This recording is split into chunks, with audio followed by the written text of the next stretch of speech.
loves, and welcome back to Fluffenhammer Adjacent. That's the name of the show.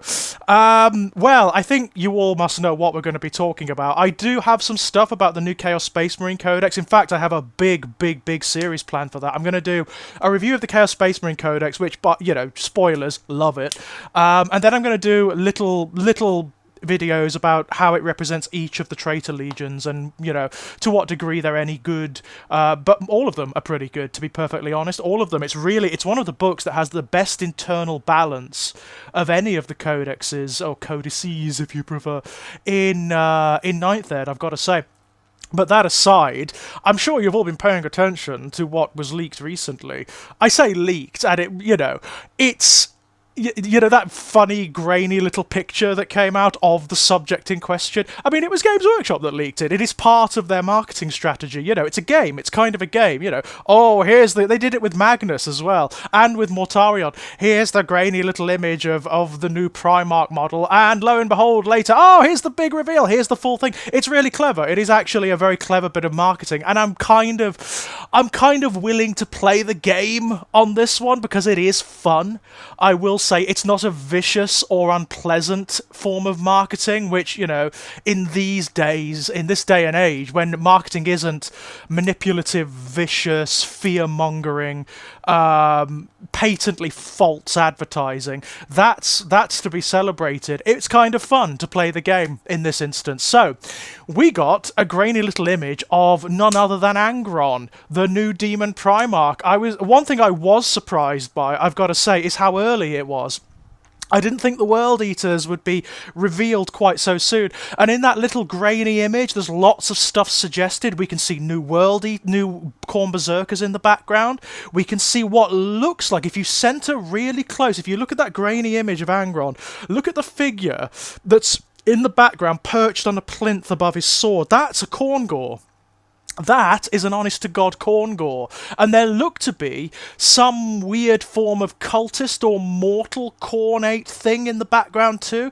Lots of suggestions going on there. Very pleased. But the big thing is obviously Angron. Angron himself, Primarch of the World Eaters. Funnily enough, one of the Primarchs I was never that interested in.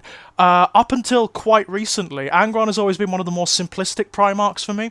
One of the oldest ones as well. I mean, he's been there since the very beginning. There was mention of Angron, I think this is correct, in the Realms of Chaos books, way back when.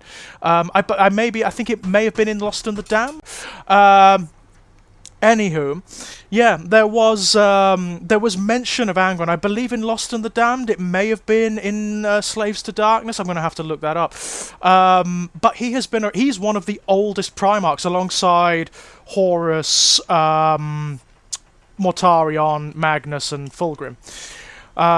In fact, Fulgrim may not have even been named up until much later on, if I remember correctly. Magnus was, Mortarion was, Angron was. I'm not sure about Fulgrim. I'm going to have to look that up as well. But yeah, he's been around for a long time, and he's always been presented in a very simplistic manner. He has always been like the Berserker Primarch, the Khornate Primarch, just as a primal force of anger and violence. Kind of not interesting. Then along comes Aaron Dembski Bowden, and you knew it was going to be him, because it's always him who takes the less interesting arch-villain archetypes and turns them into complex, interesting, flawed, sympathetic beings. Aaron Dembski Bowden. He does it all the time. He did it for the Night Lords, which, must have been a task, because the Night Lords are the most irredeemable bastards in the 40k universe. I would say even the Drukhari are more salvageable than the Night Lords are. At least the Drukhari do have ideology. They have something. The Night Lords don't. They are just nihilistic, sadistic reavers. There's nothing there. There's nothing behind what they do. There's no end goal. There's no ideology. There's no faith. There's nothing. There is just pure, visceral sadism. And that is it. They are literally psychopaths and serial killers in power armor. They are the worst of the worst of the worst of the worst. But along comes Aaron Dembski Bowden, writes the Night Lords trilogy, creates complex, interesting characters within that archetype.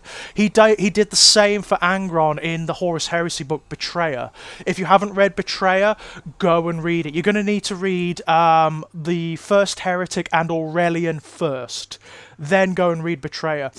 Angron in that book, and in fact the World Eaters as a whole, are complexified to the nth degree. Angron becomes the most tragic of the Primarchs in that book. He has a line in that book. There's a scene where he's fighting Robert Gilliman, and Robert is like doing his whole holier-than-thou shtick, and Angron says to him, "Hang on, your pod landed on a planet where you were made a fucking prince, alright? You were educated, you were given the best of all humanity. What happened to me?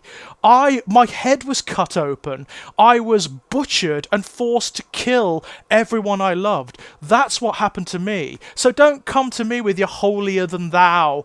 Oh, you traitor, oh, you filth, blah, blah, blah." I had no choice. And it is really brilliant. It is really brilliant. You get to see a little bit of where Angron comes from, why he turns against the Emperor, ultimately, why he turns against the Imperium. It's because he is in a unique position to see its hypocrisies. He sees played out again and again and again and again exactly what he saw played out on Nuceria, the world where he fell and where he was forced to become a champion of the underclasses, essentially. He became a gladiator in the arenas of Nuceria because he had no choice in doing so. His whole life was butchering his comrades for the entertainment of the upper classes, and he sees that happening again and again and again in the Imperium, despite its high-flung ideals, the lies that it tells. He is in a unique position to see how it's really no different from Nuceria, and that's what causes him to turn. And it's brilliant. It is absolutely brilliant. Angron is revealed as actually being quite complex. He has genuine philosophical arguments with Lorgar. And now, Lorgar is one of the more intelligent Primarchs. He's one of the more complex. He's one of those who's more versed in rhetoric, in philosophy, in ideology. And Angron holds his own against him. It's very, very interesting indeed. That's also the book where you get to see him. Spoilers, by the way. If you haven't read the book and you don't want to know, fast forward a little bit. It's the book where you see his full descent into chaos, where he basically becomes the Prince of Blood, the thing that we see in the new miniature, the big raging manifest holocaust. And from that point on, he is the ultimate manifestation of his essential self. He is just a living phenomena of violence. There is nothing else to him. He gets some very cool scenes in the later Solar Wars books. It's utterly, it's a heavy metal album cover. It is 40k condensed and crystallized to its essence. There is a scene in it's one of the Siege of Terror books, I can't remember which one it is, where the World Eaters fleet arrives in orbit around Terra. There is a warp rift that is opened, and Angron's ship, the Conqueror, sails through with all of the other World Eater ships, and standing on its hull is Angron in his Demon Primarch form, streaming with warp fire and howling into the void. It's like, it's ridiculous. It's so brilliant. It's so brilliant. This is the miniature we've got. And boy, he's impressive. He looks amazing. Like all of the Demon Primarchs. For me, for my money, for what I want from 40k, the Demon Primarchs are the very essence of it. They are some of the best characters. They're some of the most iconic historical characters. And every single one of them thus far has been sublime. My personal favourite, guess, Magnus. Love the Magnus miniature. We'll always love the Magnus miniature to bits. But bloody hell, they've done a job with Angron. He is huge. You can tell just by his positioning against the other miniatures that he is enormous. And he's also, like the artwork of Angron, he's hunched over and bestial. That's another thing they've done with these Primarch miniatures. They've modelled them in stances that bespeak their characters and their ethos and their ideologies. So Magnus is arrogance. He is standing in a a poise of absolute imperialist control. You know, he is mastering the powers around him, and everything about that miniature bespeaks his arrogance, the arrogance of eons, of course, which is one of his warlord traits. Mortarion, by contrast, is weighted. He's flying, but it looks like he's weighted down. All of the dynamics of the miniature, all of the details draw your eye down. His robes and his cloak are kind of weighted down, and they're becoming toxic mist as they trail on the ground. He's got those sensors that are hanging from chains, which actually look like shackles that are weighting him down. It's all... the Mortarion miniature is weight and despair. It's brilliant. By contrast, this new Angron miniature, which is hunched over and bestial, is violence. It is animalistic, unthinking violence in every aspect, and it's beautiful. I mean, they've done a great job with this one. It's got lovely little storytelling details on it that bespeak its part. So it's got the World Eater symbol on its shoulder. It's got the Butcher's nails, the machines that drive the World Eaters that were surgically implanted into their brains to make them into hair trigger berserkers. It's got a demonic version of the Butcher's nails trailing from its head as a mane. It's beautiful. There are techno-organic details, like in Magnus and Mortarion, weaving through its wings and its flesh. Beautiful. It has... one of the things I was surprised to see, it has an axe. Now, traditionally, Angron has always wielded... He wielded two chain axes in the Horus Heresy, Gorefather and Gorechild, but he discarded them at one point.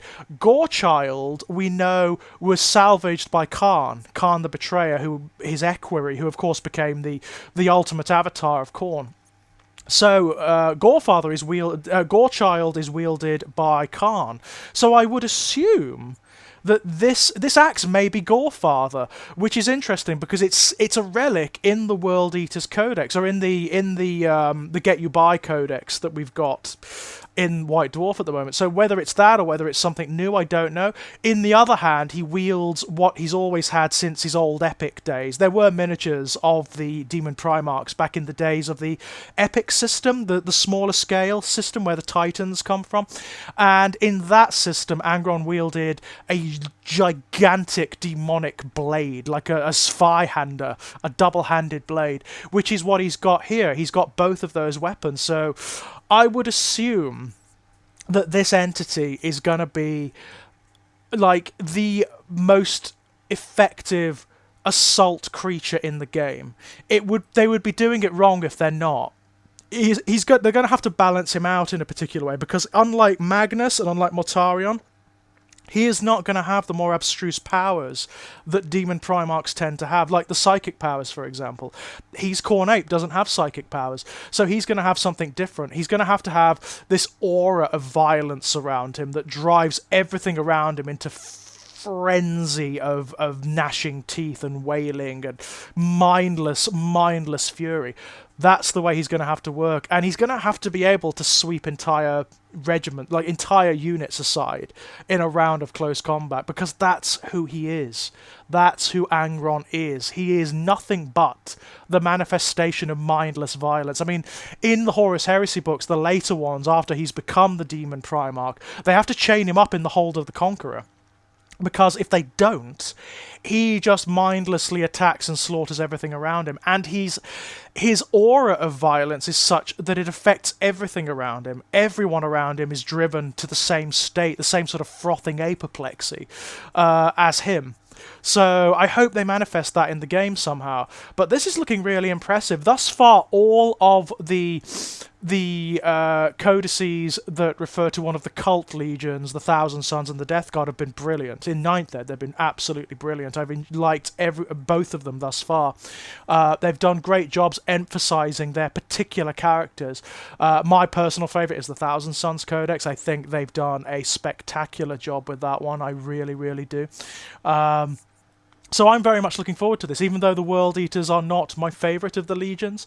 Just in terms of the background, to see what they do with them, how they handle an army that's so dedicated to the assault phase. I mean, in a way, the World Eaters are kind of going to have to be the opposite end of the spectrum of the Thousand Sons. You know how the Thousand Sons emphasise the psychic phase primarily, a bit of shooting as well, but primarily it's the psychic phase.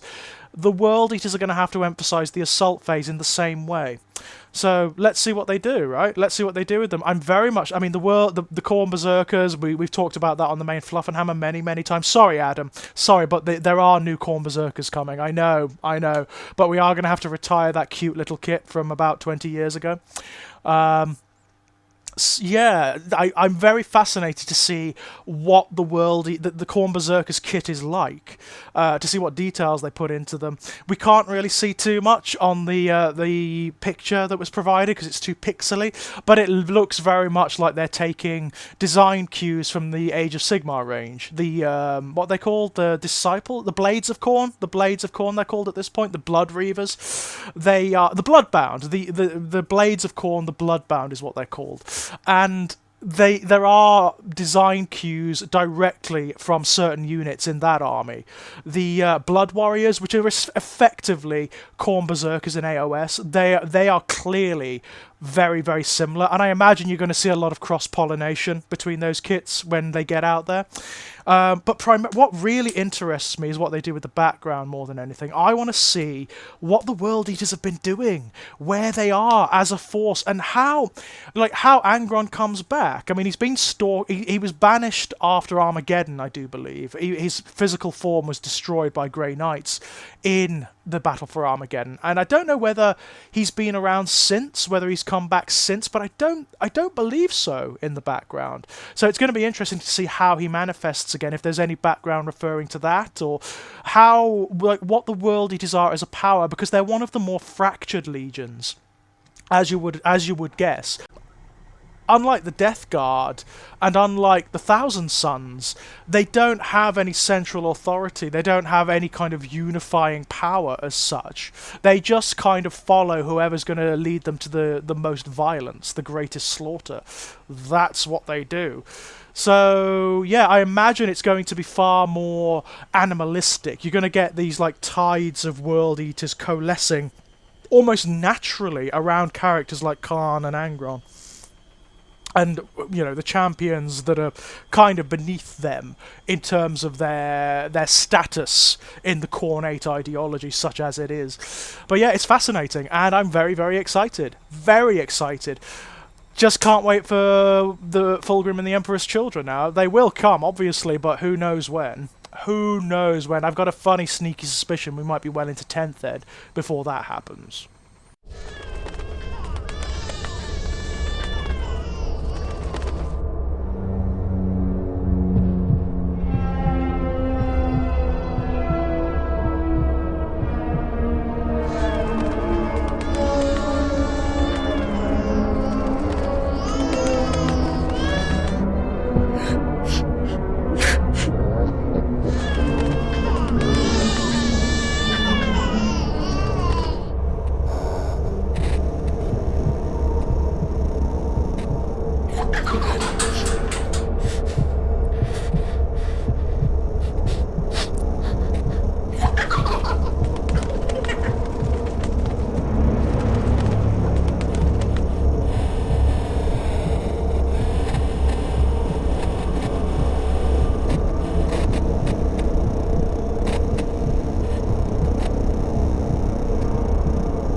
Hello, my sweets, and welcome back to...